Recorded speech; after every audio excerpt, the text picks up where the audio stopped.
Bonjour médias internet et bienvenue pour cette nouvelle vidéo. Sacré sujet que je vais traiter aujourd'hui. Je tiens juste à te dire directement que je vais te livrer mon avis personnel, mon point de vue, en essayant d'être objectif, mais que c'est juste pour mettre quelque chose en relief, pour t'amener à éventuellement te poser les bonnes questions.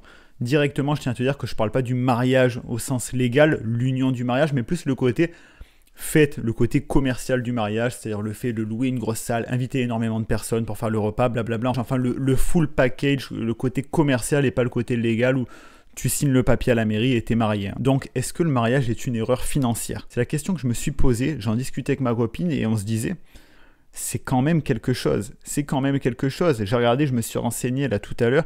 J'ai vu qu'en moyenne, pour un mariage de 100 personnes, le budget moyen des Français pour le mariage, c'était entre 10 et 12 000 euros. C'est une moyenne, hein, c'est-à-dire qu'il y en a qui ont dépensé beaucoup moins, il y en a qui ont dépensé beaucoup plus. Et on s'entend qu'à ce prix-là, c'est pas non plus un mariage d'exception. C'est une grosse somme d'argent, mais à ce prix-là, c'est pas un mariage d'exception. Et donc, je me suis dit, on se voit pas se marier maintenant. Déjà parce que le concept de base d'inviter plein de personnes pour dire, regardez, nous on se marie, blablabla, ça ne nous parle pas forcément, mais en plus, sur le côté financier, de se dire, ok, on est à l'étape de notre vie où là, c'est le moment où on peut justement investir. Est-ce que ça ne viendrait pas nous plomber justement tout ça? De sortir un 10-12 000 comme ça. C'est la question qu'on s'est posée. J'ai fait une liste de points qui, à mon sens, représentent le fait que ce soit une erreur de se marier. En gros, les conditions qui font que si tu te retrouves là-dedans, c'est une erreur de se marier. Donc le premier point que j'ai soulevé, c'est ce qui m'a directement frappé, c'est si le budget de ce mariage représente toute ou une grosse partie de ton fonds de sécurité, de ton épargne disponible. Pour moi, c'est une énorme erreur parce que tu as fait cet effort. Tu as réussi à créer ce fonds de sécurité qui est juste essentiel pour tout le monde. C'est vraiment important d'avoir un fonds de sécurité pour faire face aux imprévus de la vie. On ne sait pas de quoi demain est fait.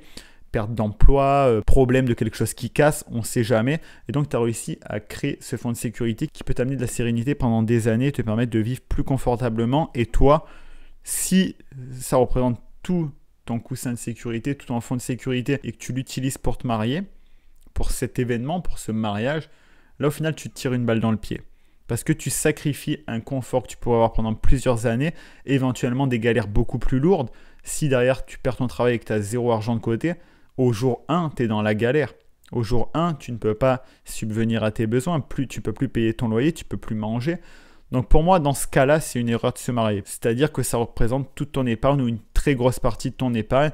Et ce qui fait que le reste du temps, tu vas revenir à une certaine insécurité. Voire même une très certaine, clairement, c'est une insécurité d'avancer sans avoir un fonds de sécurité, un coussin de sécurité au cas où. Donc ça, pour moi, le mariage est une erreur dans ce cas de figure-là, dans ce premier cas de figure. Ensuite, c'est également une erreur si tu le fais uniquement par coutume, dans le sens, si parce que c'est une norme. C'est le même fonctionnement que la première voiture, tu viens de passer ton permis, peut-être que tu habites dans une ville et que tu n'en as pas besoin, mais par norme, parce que tout le monde le fait, tu vas acheter ta première voiture. Pour moi, c'est une erreur si tu le fais dans ce sens-là, que juste, tout le monde se marie, il faut que je me marie. Donc je vais me marier, mais que tu n'as pas forcément une envie profonde de le faire.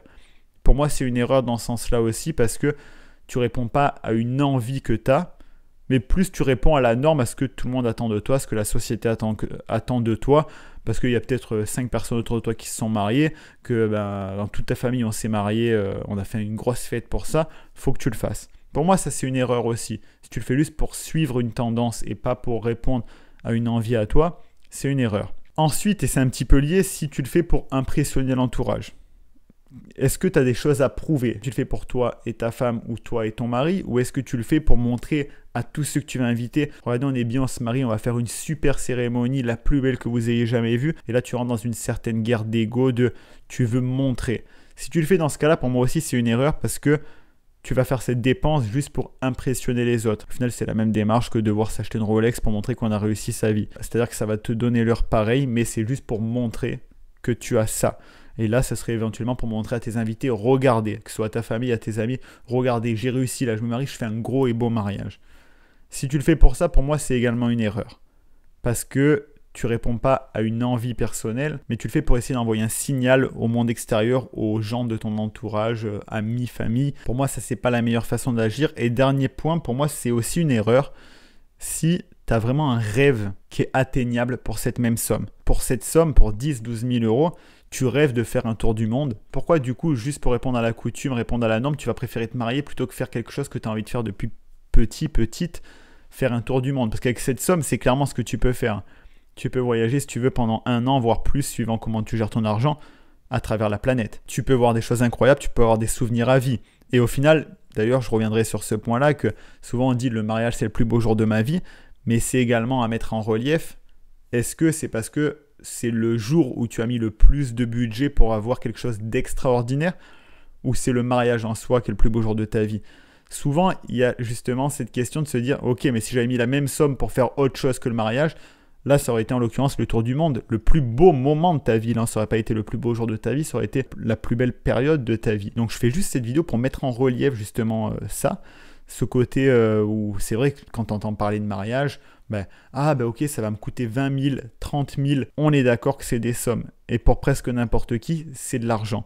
Et est-ce que c'est pertinent de l'utiliser justement pour ça? Est-ce que ça te rend réellement heureux, réellement heureuse? La réponse peut être oui, peut-être que c'est juste ça que tu attendais dans toute ta vie, c'est de te marier, de faire un gros événement pour montrer à toute ta famille, montrer à tous tes amis que voilà, ça y est, t'es marié et que tu veux montrer à 100 à 200 personnes que voilà, t'as épousé telle personne et que tu l'aimes. Ça peut être vrai aussi. Si c'est le cas, il n'y a aucun problème parce que c'est ton choix.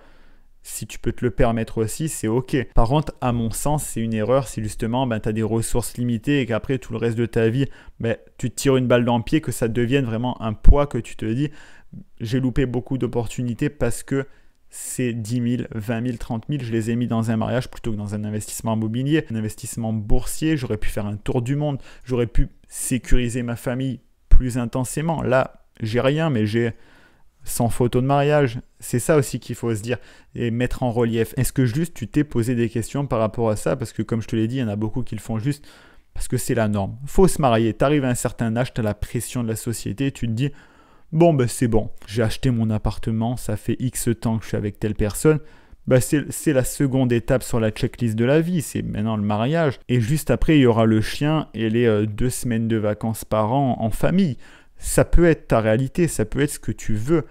Mais si c'est pas forcément ce que tu veux, que tu prétends à autre chose et à une vie différente de la norme, pose-toi les questions de te dire est-ce que ça va m'apporter ou est-ce qu'au final ça va me desservir? Parce qu'en fin de compte, même si tu appliques la démarche minimaliste au fait de te marier, là tu peux atteindre des trucs beaucoup plus incroyables tout en faisant une cérémonie. Plutôt qu'avoir 100 personnes que tu connais vaguement, peut-être que ça vaut le coup de faire un événement avec vraiment les 20 personnes qui te tiennent à cœur, qui sont là pour toi, qui sont là dans ta vie, qui te soutiennent, qui vraiment ont une réelle place dans ta vie.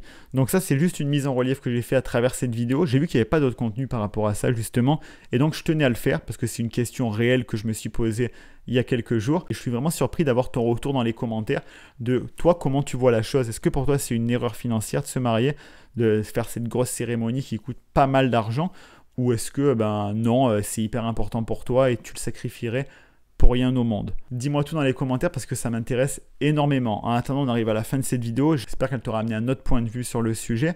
Si tu veux aller plus loin, que tu es intéressé par le fait d'atteindre ta liberté financière et géographique, il y a des ressources supplémentaires dans la description. Le pack liberté et un accès à mon groupe Telegram, c'est offert de bon cœur, donc je t'invite clairement à en profiter parce que ça va te faire passer un step. Tu vas avoir beaucoup plus de ressources disponibles. Et sur ce, je te dis à la prochaine pour une nouvelle vidéo. C'est Alex Malcolm. Ciao.